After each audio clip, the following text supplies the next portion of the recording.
Today's experiment is the determination of modulus of rigidity of a material of a wire by dynamic method. Now the method is called dynamic method and we will be determining the modulus of rigidity, and it's a material property, and in this case we will be determining the modulus of rigidity of a wire by dynamic method. The method is called dynamic method. So let us understand what modulus of rigidity is. Mathematically, it is the ratio of shear stress to shear strain within elastic limit. So modulus of rigidity is denoted by this eta symbol, and that is equal to shear stress tau by shear strain, let us say theta. Now let us understand what shear stress and shear strain are. When you had done the practical on determination of Young's modulus, if you remember, then let me remind you of it. Then you had a bar or you had a beam.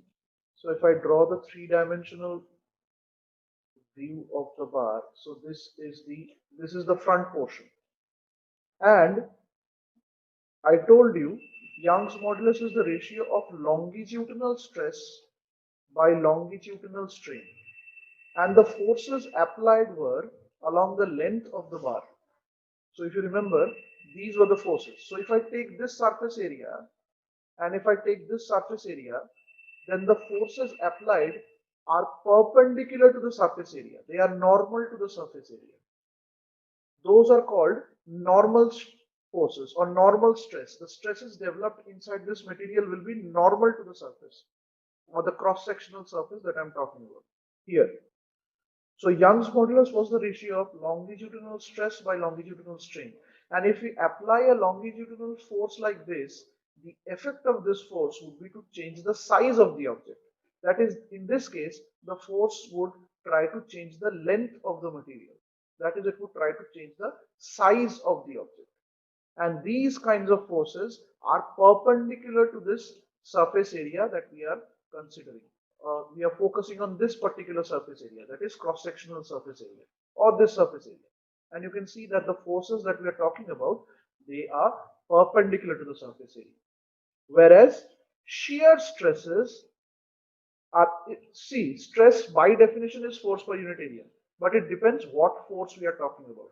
So normal forces are forces that are perpendicular to the surface area, like in this case for Young's modulus. But shear stresses, shear is something which is tangential to the surface area, that is parallel to the surface area, and that type of force tries to change the shape of the object, not the size. Here it will try to change the size of the object. So if you had, let's say, applied a force in the opposite direction, these are compressive forces, then again these are longitudinal forces or normal forces. These forces are again perpendicular to the surface area, and this would try to squeeze the object, that is reduce the length. So whatever these forces are, these forces will try to deform the object in such a way such as to change the length of the object. But shear stresses or the shear forces developed, they will try to change the shape of the object or orientation of the plane. Right, they are always tangential to the surface area. Now let us see an example.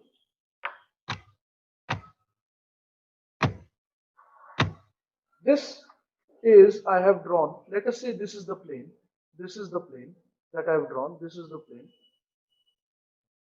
and this is the force, a force that is parallel to the surface area. These forces that I have drawn, they are perpendicular to the surface area. That is, in this case, they will be either out of your screen, mobile screen, or laptop screen, or into the mobile screen. These forces. But let us say I apply a force tangential to the surface. What will this force, or what is the effect of such a force on this plane? The effect of such a force on this plane will be to change the shape of the plane.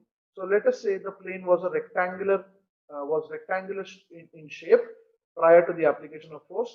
Once we apply the force, such a force will try to make it or convert it to a parallelogram.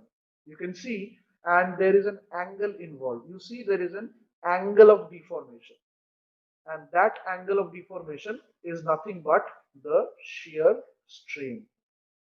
The deformation caused is shear strain. You remember longitudinal strain was change in length by original length.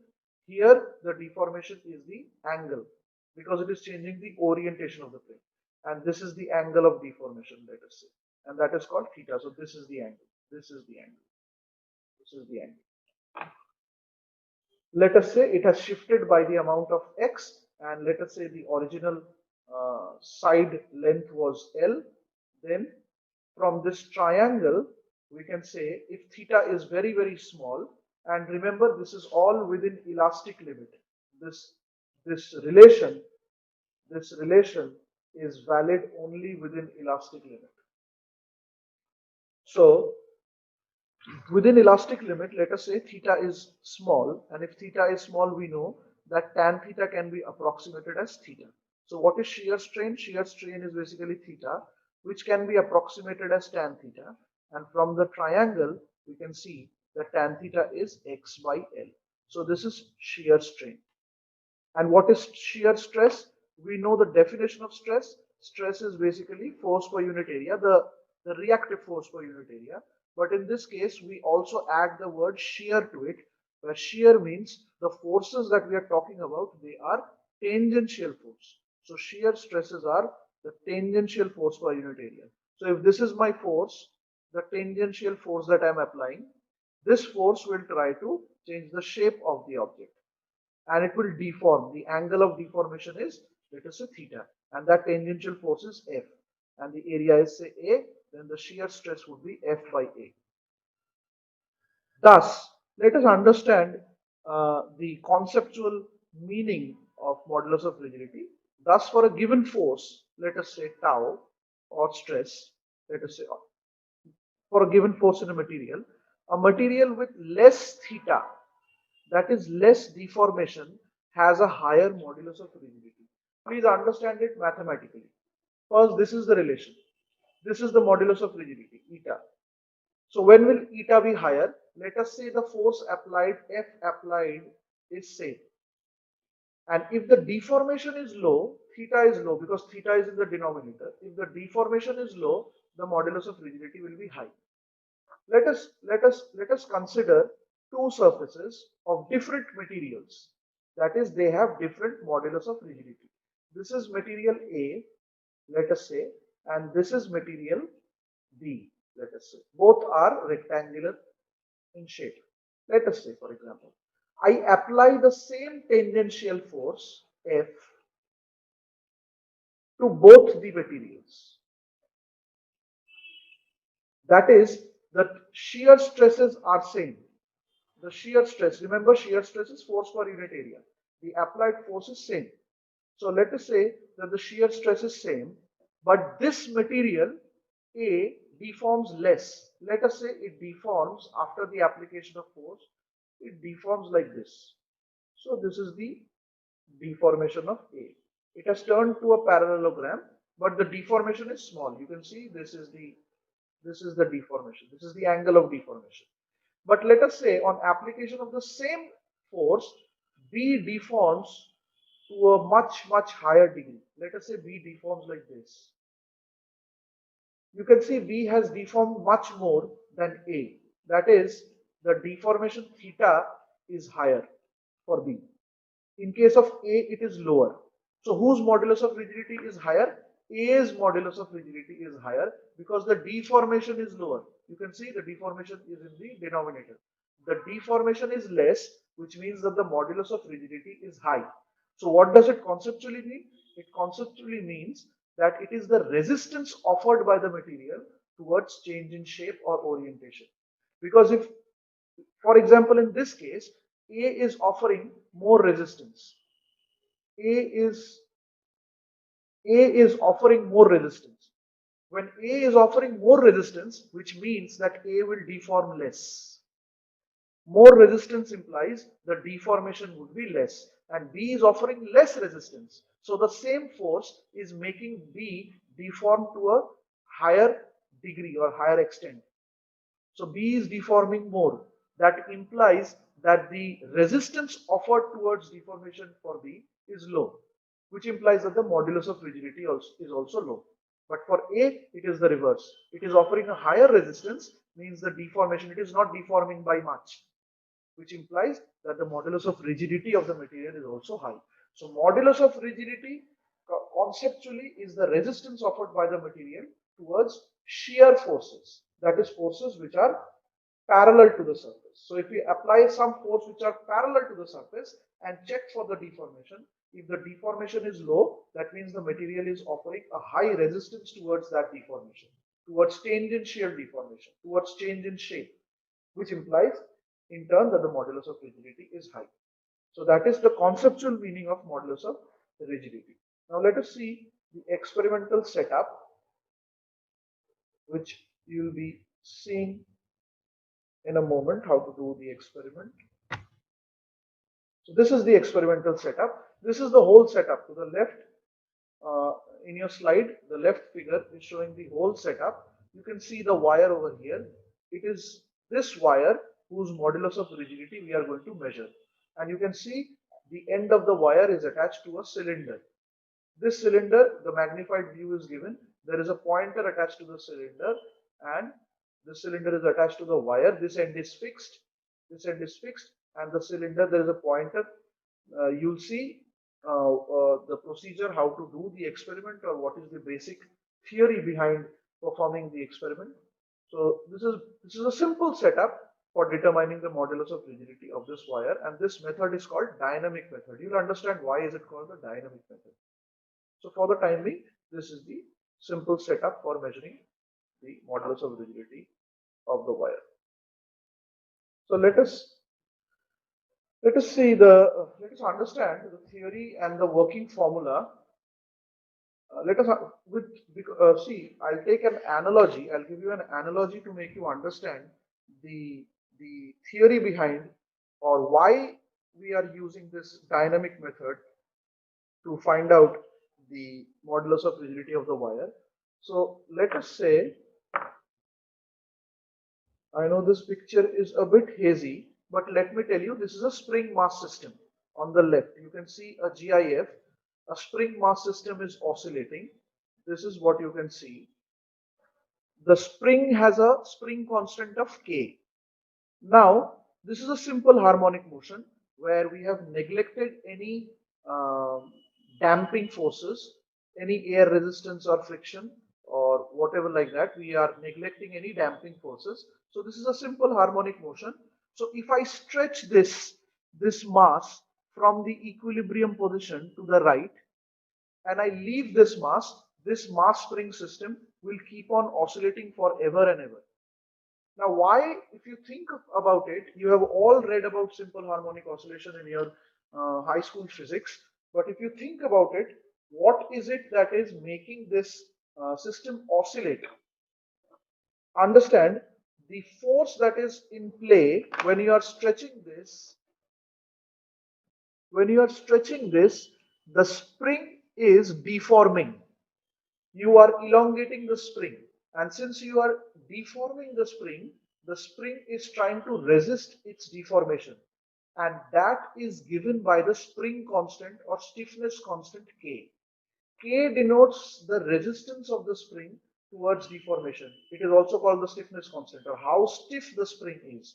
So for example, I stretch this mass to the right, then the spring will also deform, will also change in length, and that deformation will cause the spring to pull the mass back to the equilibrium position, that is to the left. So there will be a force, and that force is called the restoring force. As the name suggests, it tries to restore the mass in to the equilibrium position. So the force acting is opposite here. Now, since if I leave this mass, so there is no force to hold the mass. The only force acting on the mass is the restoring force. So this force will make the mass move towards the equilibrium position to the left. But since the mass, it has some mass, that is inertia. So due to inertia, this mass will overshoot the equilibrium position and move to the left. And when it moves to the left, now it compresses the spring. Now it moves to the left and it compresses the spring. And when it compresses the spring, there is again a deformation in the spring.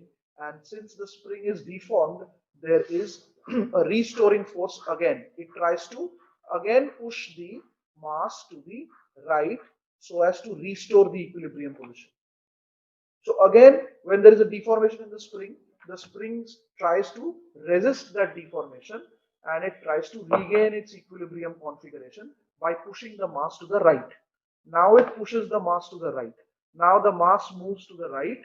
Now the mass moves to the right. And since it is moving, it again, due to inertia, it crosses the equilibrium position and goes to the right.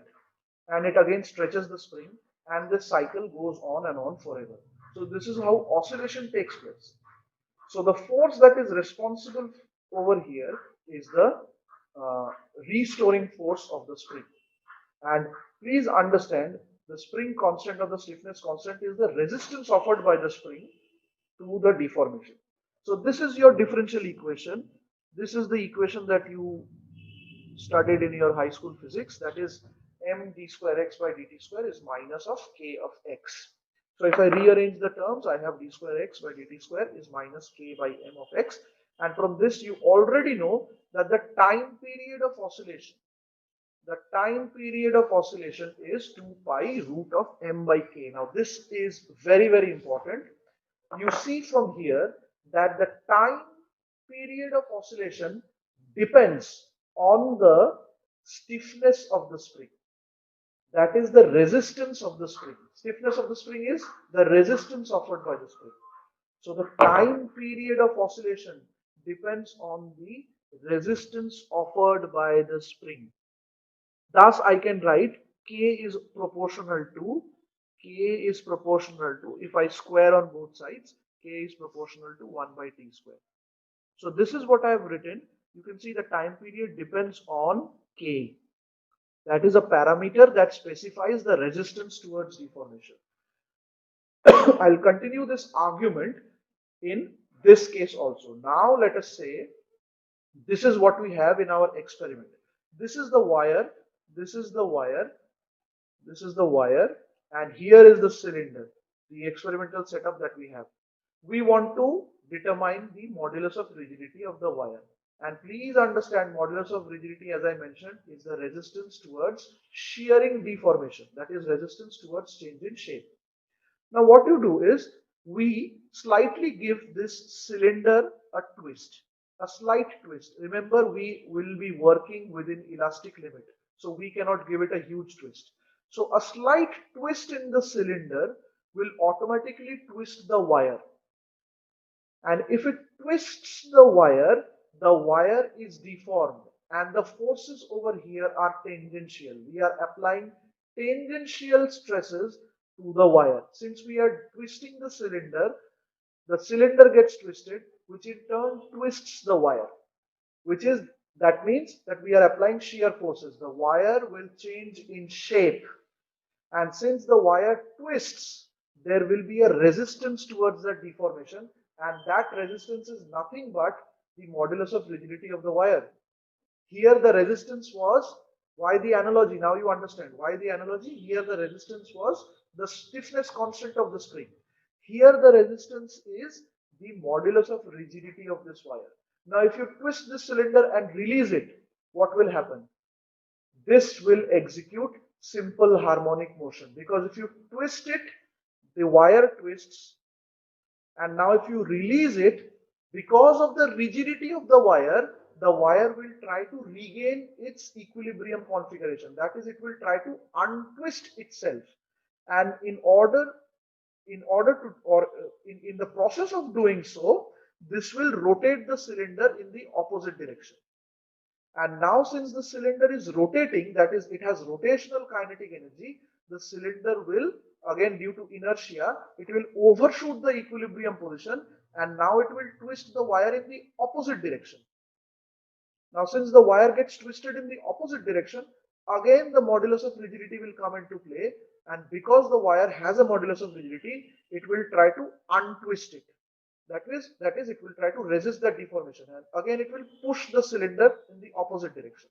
Now the cylinder will again, due to inertia, cross the equilibrium position and will twist the wire in the opposite direction, and this cycle will go on if there are no damping forces involved. So this is what I wanted to show you in the GIF. You can see here I give it a twist. You can see that the wire is twisted. This is the GIF of the wire. So here you can see that I twist it in one direction. Because the cylinder is twisted, you can see the shape of the wire is changing. And since the shape of the wire is changing, it is the modulus of rigidity which will try to resist the change in shape. Now, if you leave the cylinder, it will untwist itself. And in the process of untwisting itself, it will rotate the cylinder in the opposite direction. And since it has inertia, the cylinder, it will overshoot the position and it will twist the cylinder, the wire in the opposite direction. And this simple harmonic oscillation will go on forever. This is called a torsional pendulum. This is called a torsional pendulum. So, like we had in case of the spring mass system, the differential equation, we have the differential equation in this case also. Since it is angular motion, we will have to convert mass to moment of inertia, and x will be replaced by the angle of rotation, that is theta. So everything is same, the format is same. You can see just that the mass is replaced by the moment of inertia and the displacement x is replaced by the angular displacement. The linear displacement x is replaced by the angular displacement theta. So I d square theta by dt square is minus c theta. So here the c will denote the resistance towards deformation. Since here k denoted the resistance towards deformation. Here c will denote the resistance of the wire towards deformation. So definitely this is called the torsional rigidity. C is called the torsional rigidity, and this will definitely be proportional to the modulus of rigidity of the wire. That is eta. Because this is the resistance. You understand? C is the resistance offered by the wire towards deformation. And the resistance offered, we know, is nothing but it must be related to the modulus of rigidity also. Because modulus of rigidity by definition is the resistance offered towards tangential or deformation in shape. So, since again k was proportional to 1 by t square, where k was the parameter that specifies the resistance. Similarly, the analogous case, modulus of rigidity, again which specifies the resistance towards deformation, will also be proportional to 1 by time period square. So the time period of oscillation is going to depend on basically the modulus of rigidity of the wire. And the final formula, you do not require the derivation of it, but the final formula for finding out the modulus of rigidity is this. Eta is 4 pi L m r square small r to the power 4 t square, where L and R are the radius, length and radius. L is the length of the wire, length of this wire. So this wire, the length of this wire will be L. This is the length of the wire. Small r is the radius of this wire. So this wire has a radius of small r. This r is the radius of the wire. And what is capital M? Capital M is the mass of this cylinder. And what is capital R? Capital R is the radius of this cylinder. Is the radius of this cylinder. And definitely, what is T? T is the time period. T is the time period of oscillation. Now, thus by measuring the time period and other parameters, we can calculate the modulus of rigidity.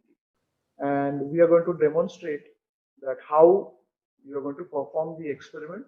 What are the parameters that you will be measuring? You have already seen that length, mass, length, radius of the cylinder, radius of the wire and time period has to be measured. We will show you how it is to be measured and what is the procedure. So now we are going to demonstrate the whole experiment.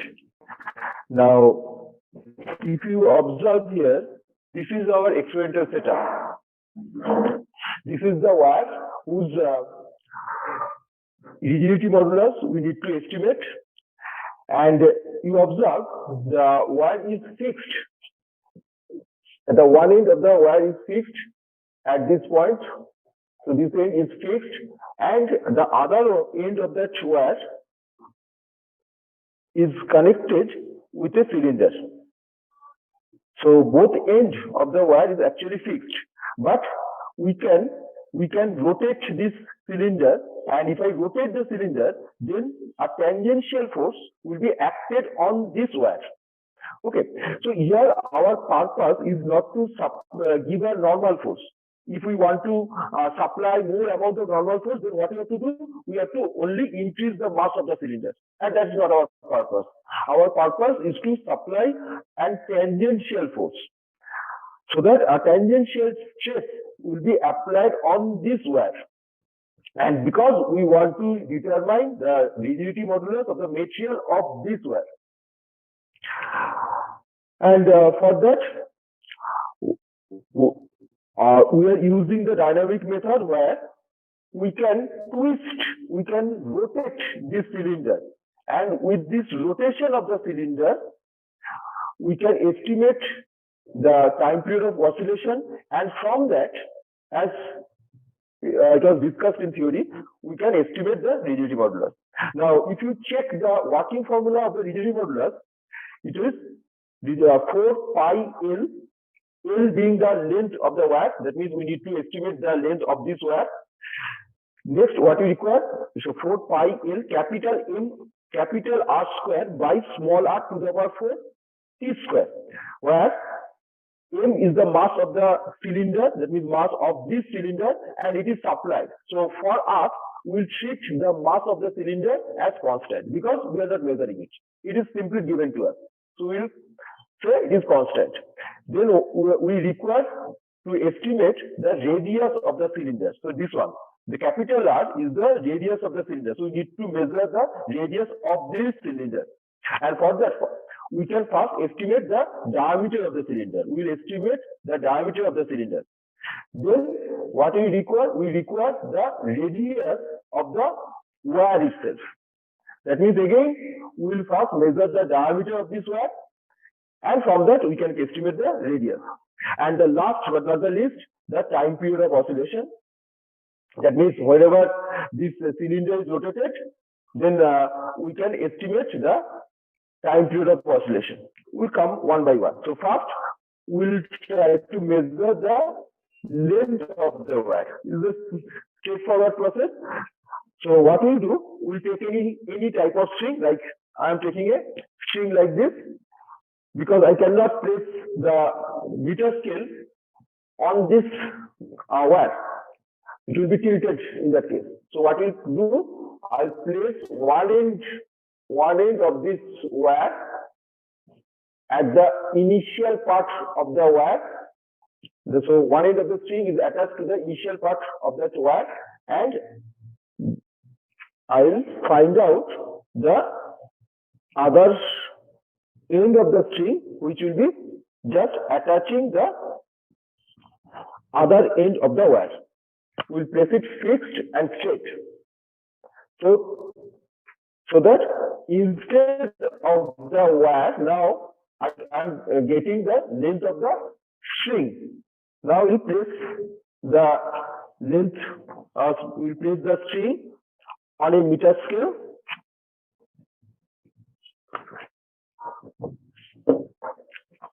So I place one end at say 10 centimeter of the scale. So one end is placed at 10 centimeter of the scale. So one end is placed at 10 centimeter. Just after the knot, I am measuring just from the after the knot point. So this is the point. So it is at 10.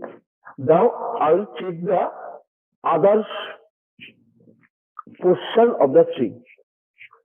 If you observe it carefully, this is the other end. So it is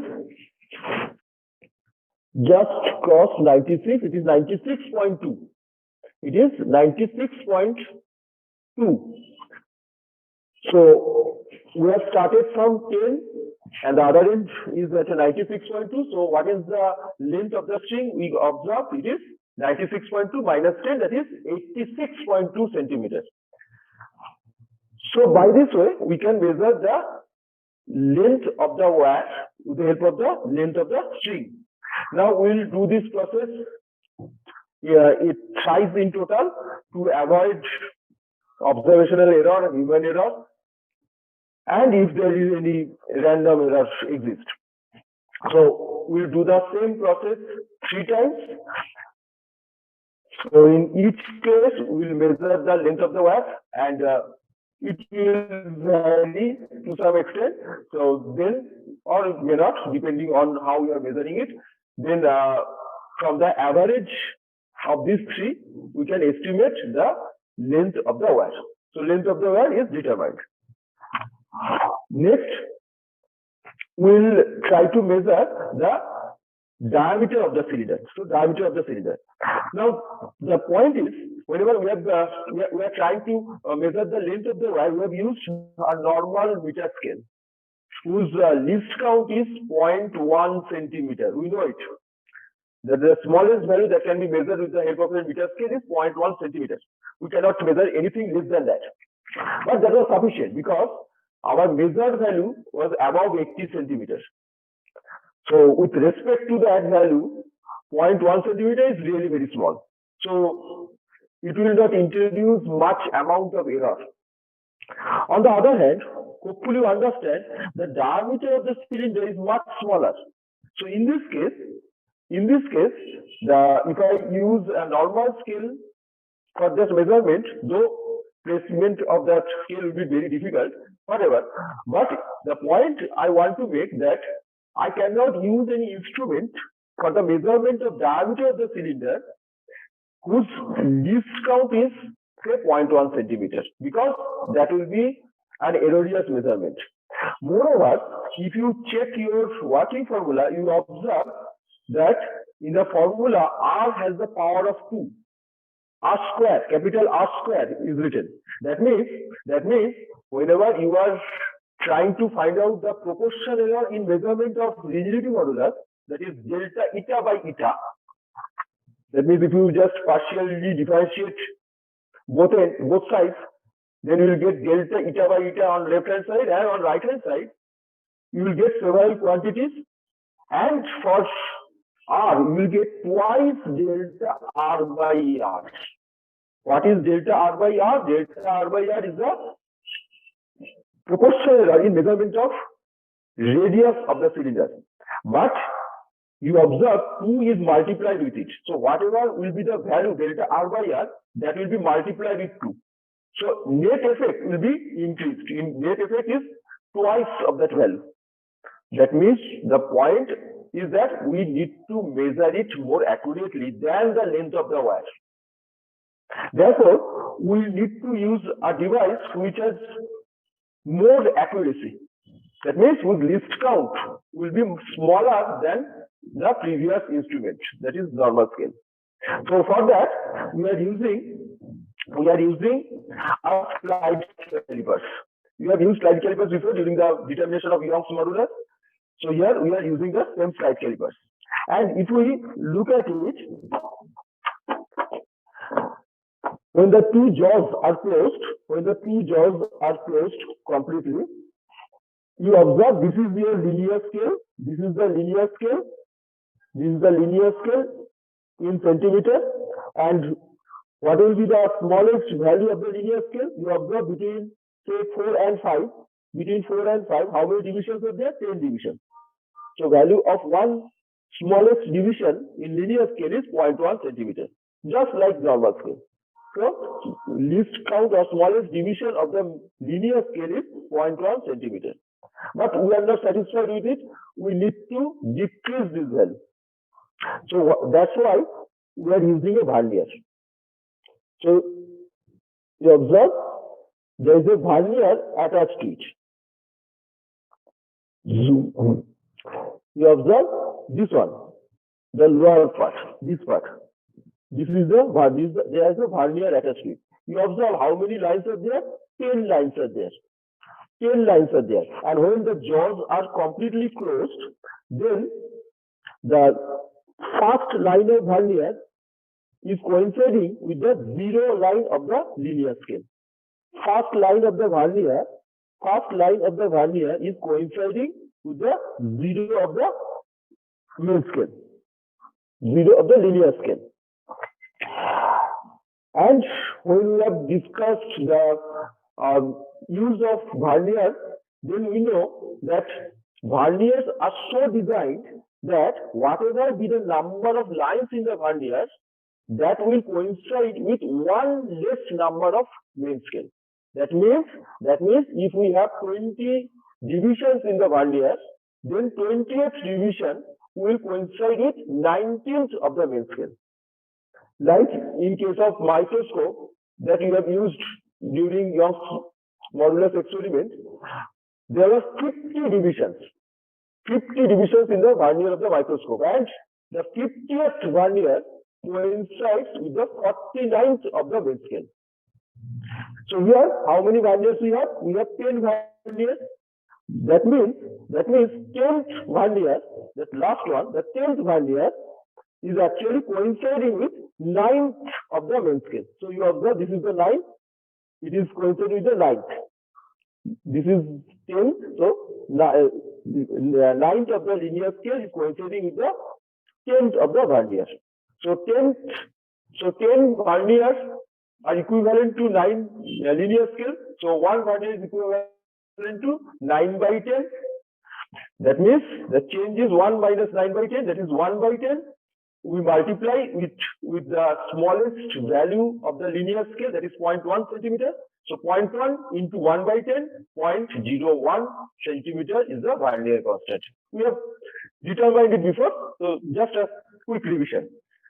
So vernier constant of this slide calipers comes out to be 0.01 centimeter. So now we observe initially when we are using the normal scale for the measurement of length of the wire, then the smallest division that can be smallest value that can be measured was 0.1 centimeter. But now with the help of this slide calipers, the smallest value that can be measured is now 0.01 centimeter.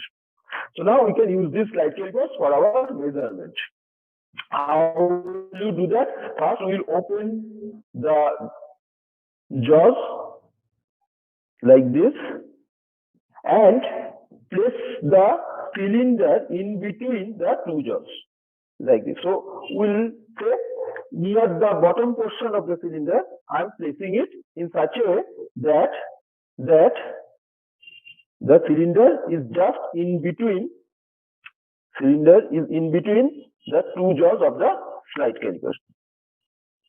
So it is in between the two jaws of the slide calipers now. Okay. So it is in between the two jaws. So now under that condition, we will try to measure the reading of the linear scale as well as that of vernier. Let's take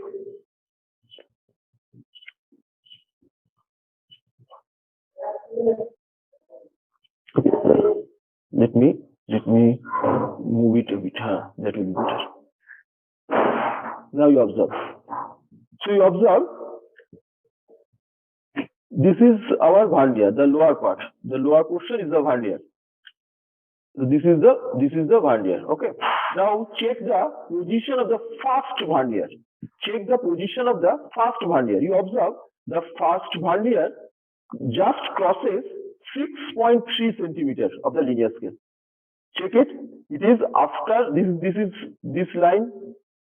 Sorry, this one is 6. This one is 6. So the first line of the vernier crosses 6.3 centimeter. So of the main scale or linear scale. Therefore, reading of the main scale or linear scale will be 6.3 centimeters. I am repeating it again. The first line of the vernier has just crossed 6.3 centimeters of the linear scale. This is the first line of the vernier and it just crosses the 6.3 centimeters of the main scale or linear scale.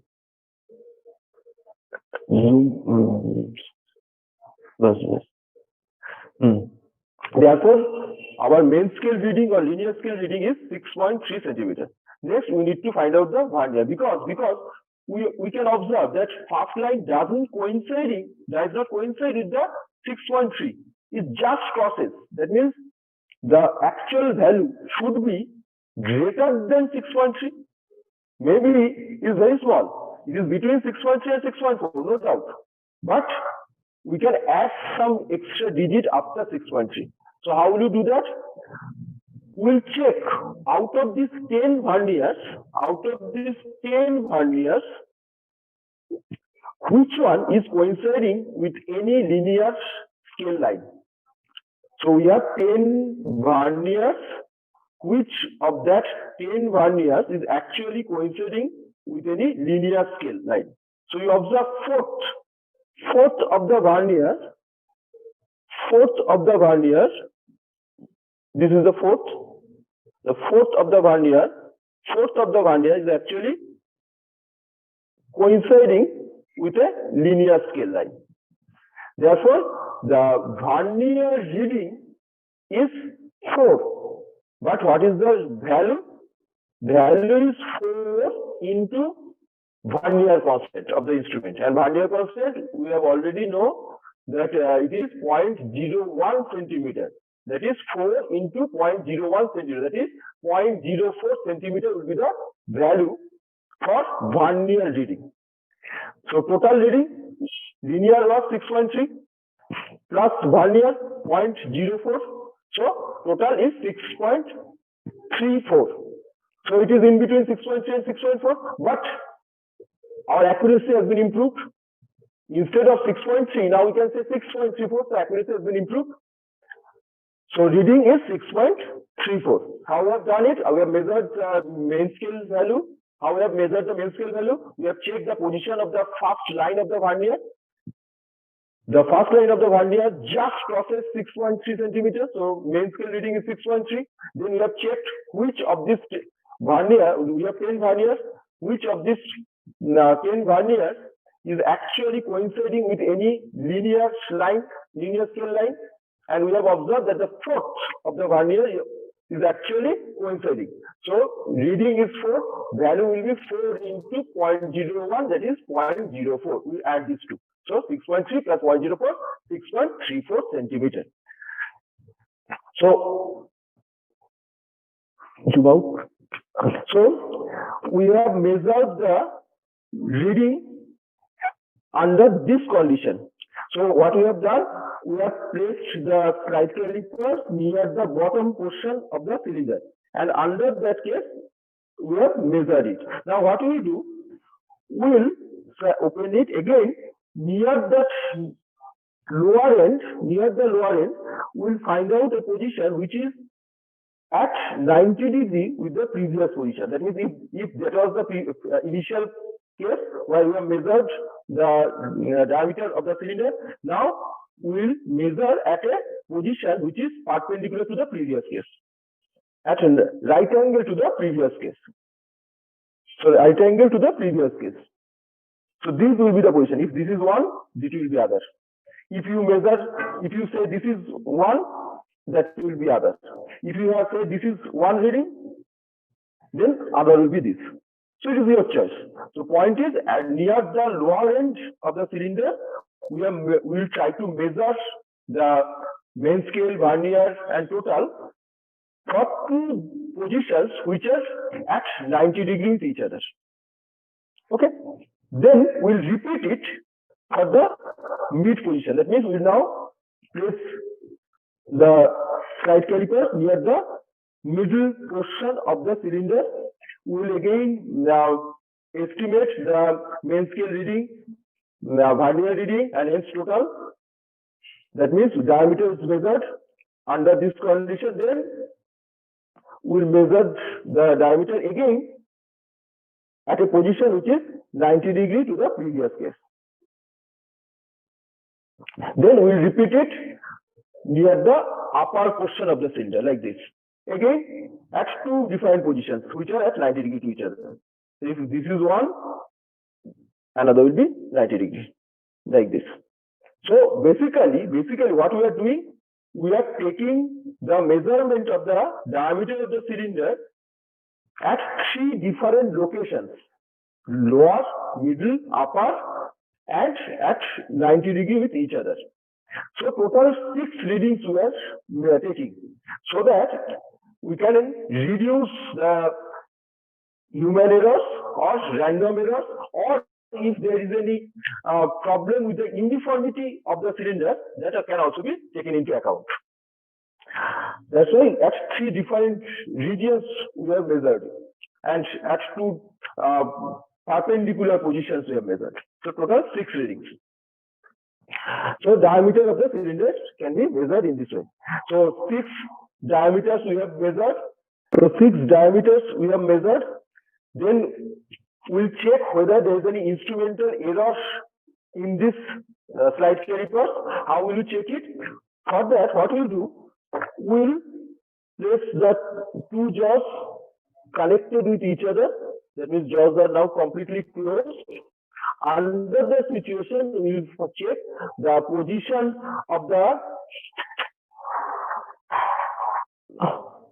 Under that case, we will find out the position of the first line of the vernier. If we observe that first line of the vernier is coinciding with the 0 of the main scale, if we observe the first line of the vernier is coinciding with the 0 of the main scale, then there is no error in that instrument.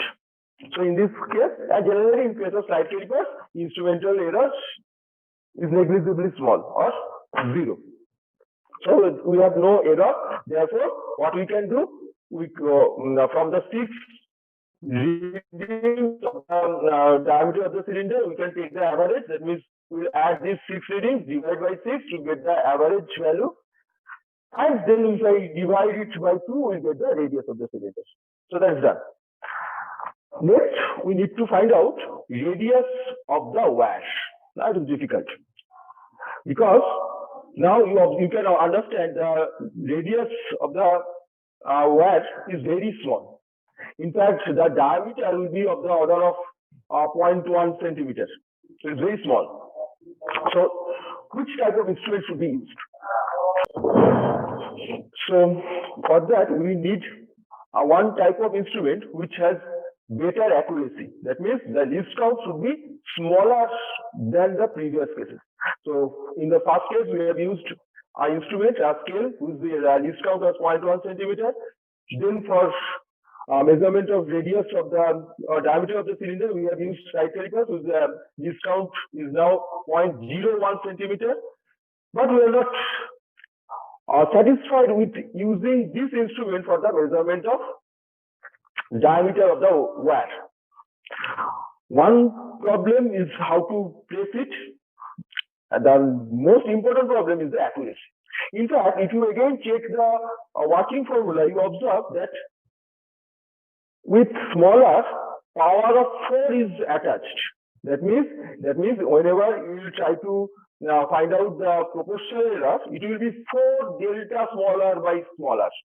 It will be 4 delta smaller by smaller. That is, what is delta r by r? Delta smaller by r is the proportional error in measurement of radius of this wire.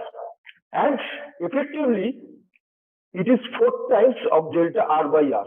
That means whatever error may occur in that measurement of radius of the wire, its actual effect will be 4 times. So it will introduce a huge error. So we need a sophisticated instrument which can reduce the error. And for that, we are using a device called screw gauge. So this is our screw gauge. So we'll use this instrument to measure the radius of the diameter of the wire. Now you observe, if I open it, there is a linear scale here. Can you observe? There is a linear scale. There is a linear scale here with marking.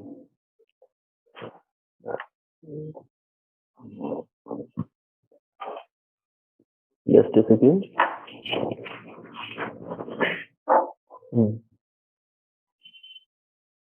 Now observe it. There is a horizontal line here, a baseline, and some markings are there with 0, 1, 2, 3. That means between, you can see 0, 5, 10, etc. So between 0 and 5, how many lines are there? 5 lines. So value of 1 is 1 millimeter. That means 0.1 centimeter. So again, the smallest value of the linear scale, is 0.1 centimeter. Smallest value of the linear scale is again 0.1 centimeter. Okay. So be careful about this baseline. There is a horizontal line here. There is a horizontal line. Okay. This is the horizontal line. It has great importance in this instrument. So this is the line. And we have a circular scale. So this is a circular scale, this one. If I rotate it, you observe, it is starting from 0, 10, 20, and between say 0 and 10, there are 10 divisions. Between 0 and 10, there are 10 divisions.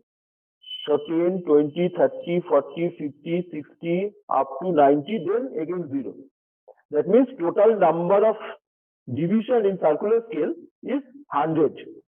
Total number of divisions in the circular scale is 100. Okay, so note it down. So what we observe, the value of the smallest division in the linear scale is 0.1 centimeter. Note it. And total number of division in the circular scale is 100. Clear? Now, first thing, like measurement of the vernier constant in case of the vernier you have used before. In case of screw gauge, we need to find out the least count. Now, in case of screw gauge, how will you measure it? First, we'll close it again. We'll place it in such a way that 0 of the circular, you observe now, 0 of the circular is now aligned with the baseline. 0 of the circular is aligned with the baseline. Or, okay, make it larger, then it will be easier for you. Say this one. Or this one. Now check. Now the baseline is visible. The baseline is visible. So we are now placing 0 line, that means 0 of the circular aligned with the baseline. 0 of the circular is aligned with the baseline. Now check the value in the value that is observed in this linear scale. It has crossed 1. You observed? That means 1 centimeter is crossed. 10 millimeters. You can 10 millimeters line is visible. Okay. Now what we'll do? We'll rotate the circular scale for 1 complete rotation. That means 0 to 0. So I'm rotating it 0 to 10, 20, etc. up to 90 and then 0 again. And in doing so, now you observe. Just a second, let us focus it.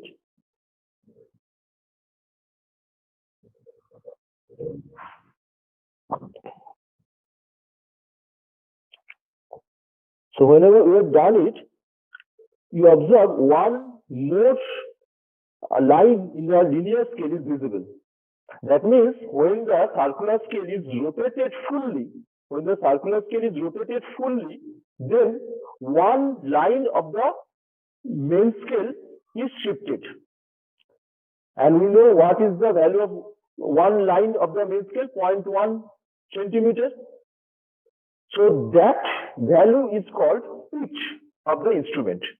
So pitch means the value of the linear scale shifted due to rotation of the circular scale fully. If we rotate the circular scale fully for one complete rotation of the circular scale, what will be the value changed in the linear scale? That is called pitch. So here pitch is 0.1 centimeter. So please note down, the pitch of the instrument is 0.1 centimeter. Now least count of the instrument, least count of a screw gauge is pitch by number of circular scale division. I am repeating it again. The least count of a screw gauge is pitch by total number of circular scale divisions. Therefore, it is 0.1 by 100 centimeters, that is 0.001 centimeters. So you observe, in case of slide calipers, our smallest value that can be measured is 0.01 centimeter. That was the Vernier constant.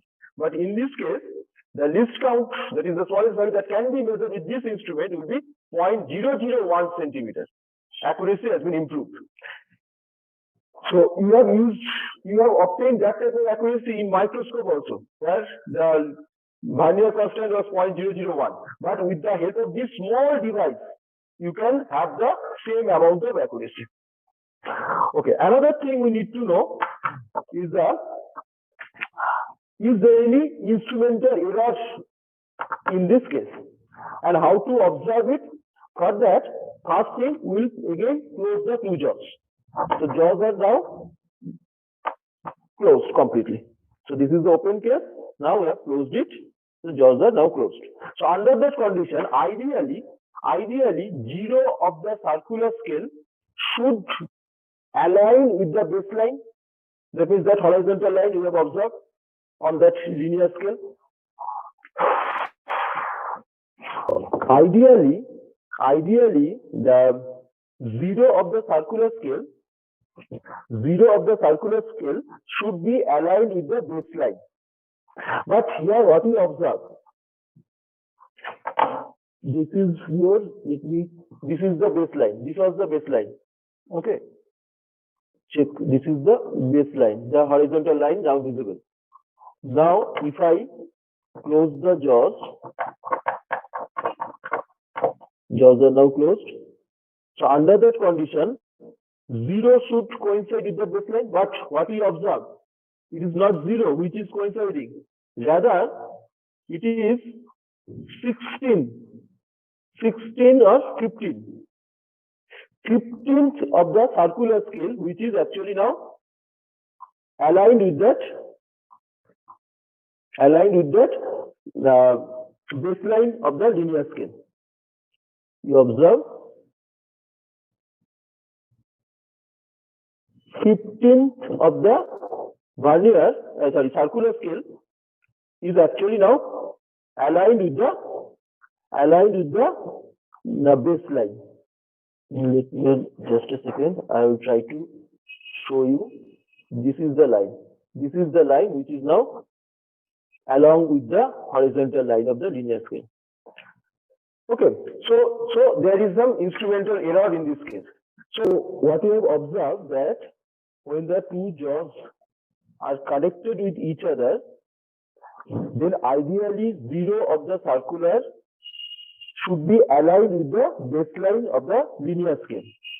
But for this particular instrument, we have observed that 15th of the circular was actually aligned with the baseline. What does that mean? That means whenever you are actually measuring a quantity and your circular reading comes out to be, say, 25. Is it the correct one? No. Because instead of 0, you have started from 15. Instead of 0, you have started from 15. That means actual value is 10. Actually, 10 circular divisions have been changed due to that measurement. So that is erroneous. And that means in that case, what you have to do, whatever measured value you get, from that measured value, subtract the error. Right? Our error is number of divisions 15. So actual error 15 into least count of the instrument. 15 into least count of the instrument is the actual value of instrumental error. That means 15 into 0.001, that is 0.015 centimeter is the value of the error. And we need to subtract this value from the measured value. Because as I have mentioned, what we have started, what ideally should have started from 0 is now starting from 15. So that is error. On the other hand, if the situation was like that here the 15 circular scale is actually crossed 0. That means it actually crossed the baseline. If it is the opposite thing, that means it says 15 circular scale lines are below the baseline. That means if you are getting a value, say 25, your reading is 25 of the circular scale, then that is also erroneous, because you have not started from 0, you have started from 15 below 0. So that should be added. That should be added. That means your actual circular scale reading should be 25 plus 15. So that type of error is called negative error. That means then in that case, when we observe that, we will observe that 0 of the circular scale is above the baseline, then it is our negative error. That means we will use a negative symbol, like we will say minus 15 into least count, that is minus 0.015 centimeter. That means whatever measured value we have, say measured value is x, then x minus the error. So x minus of 0.015, that is x plus 0.015. That will be your result. Okay. Now we'll try to measure our quantity. So we know this instrument has instrumental error of 0.015 centimeter positive. That means we always subtract this value from the measured value. Now what we'll do first, we'll place near the lower part of the wire.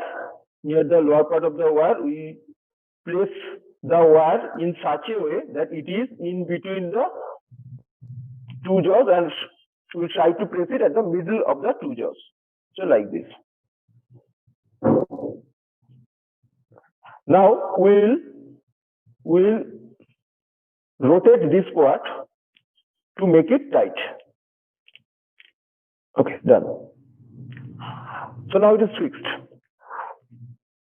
Under that condition, we will try to measure the linear scale and vernier scale. How will you find out the linear scale? We will observe how many lines of the linear scale is visible. How many linear scale lines are visible? You observe only one line after 0 is visible. And we know value of one line is 1 millimeter, that is 0.1 centimeter. So value of linear scale is 0.1 centimeter. So linear scale reading is 0.1 centimeter. So linear scale reading is 0.1 centimeter. Next, we need to find out the circular scale reading. For that again, we'll observe out of these 100 circular lines, which one is aligned with the baseline. You observe out of this 100, which one is aligned with the baseline.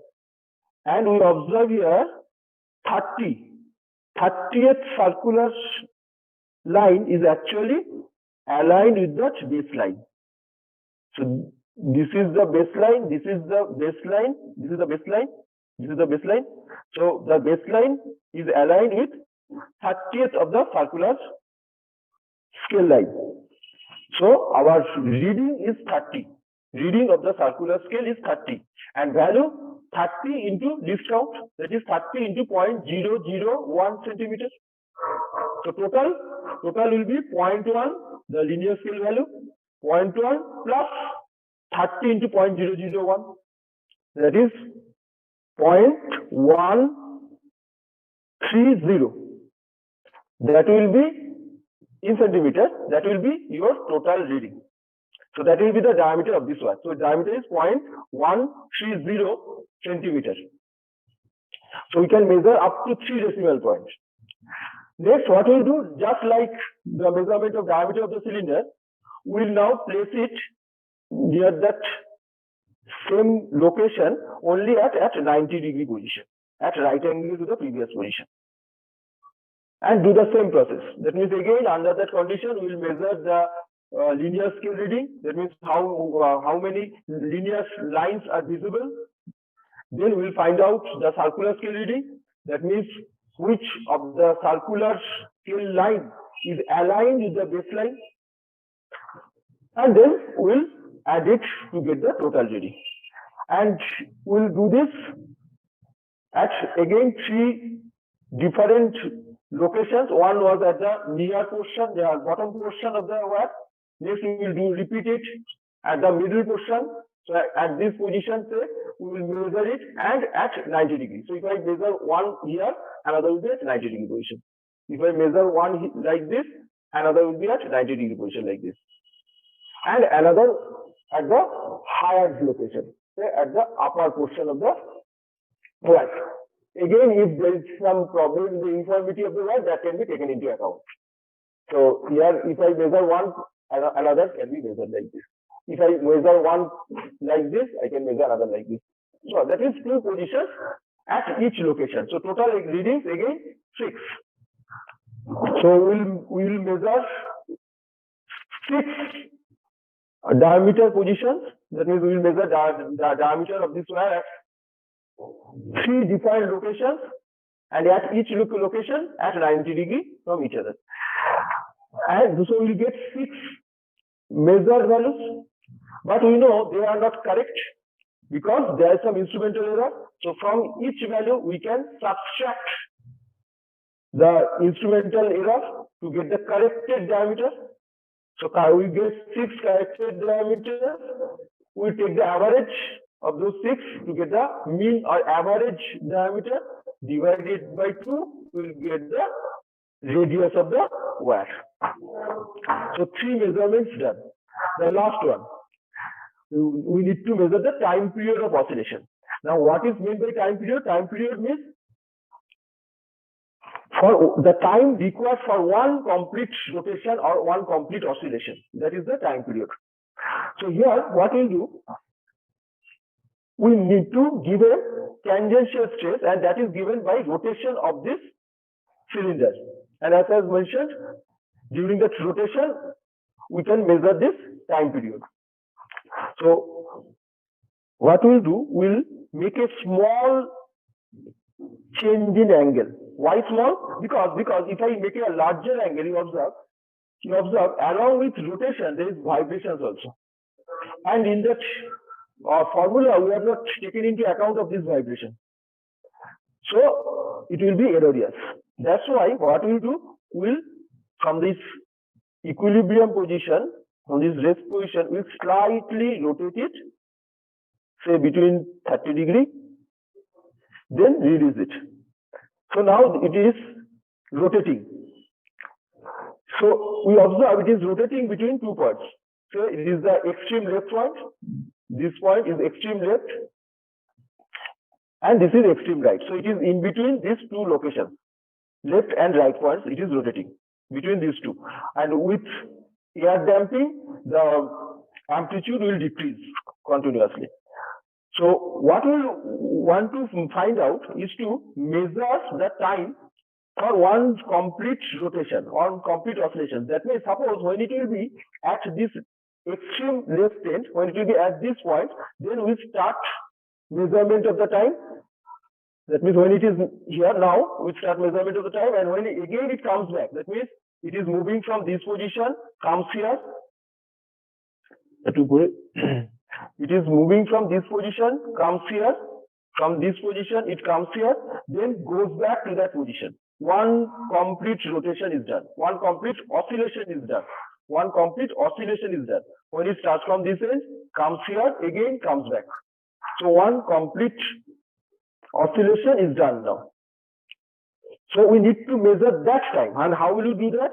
For that, we'll use a stopwatch. So this is our stopwatch. If I press this button, it will start, and from that, let me reset it.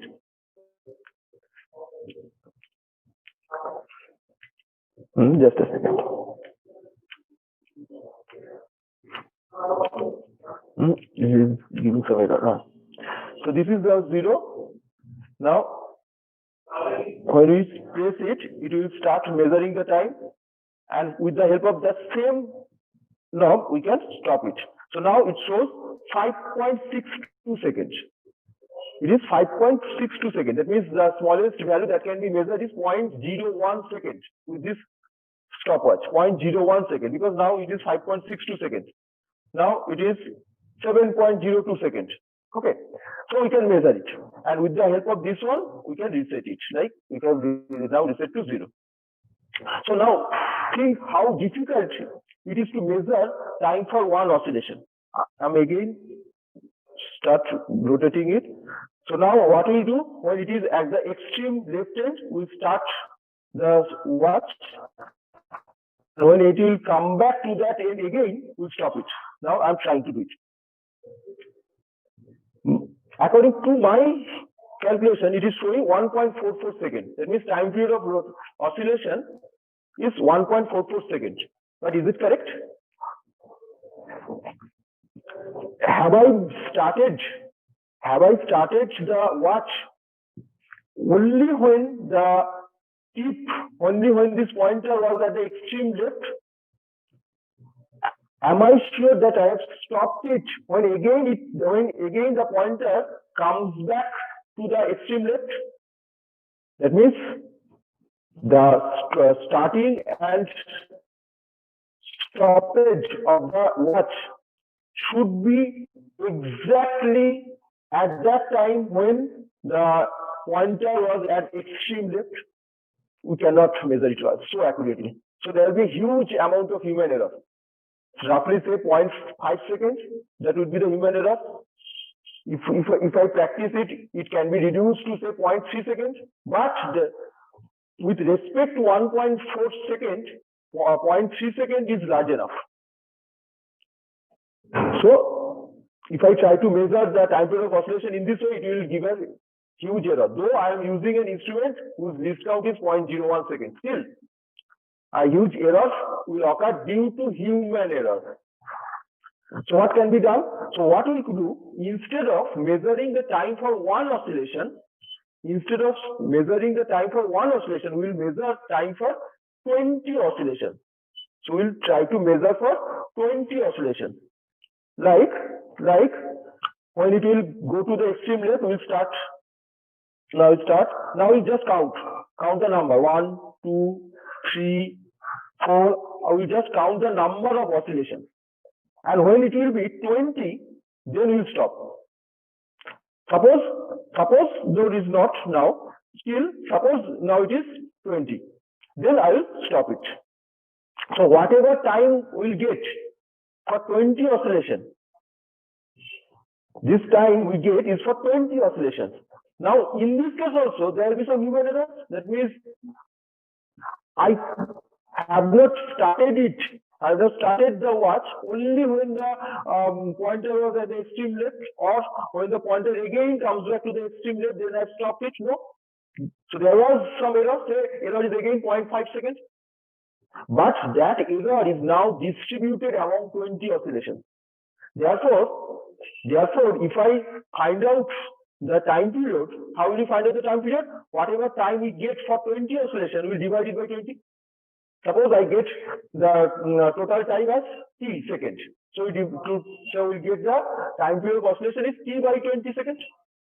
That means whatever human error had occurred during that measurement, that is now distributed among that 20 oscillations, so that one oscillation has a very small amount of human error.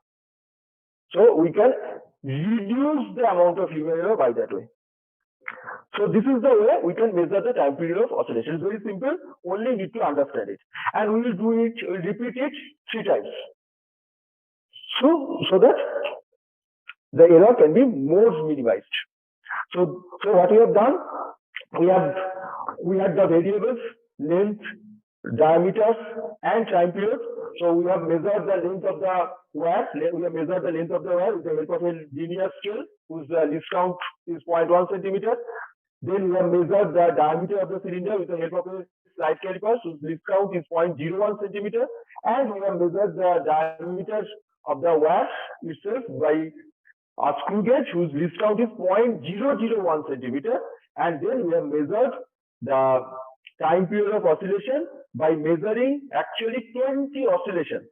That means we have measured the time for 20 oscillations and divide the time by 20 to get the time period for one oscillation.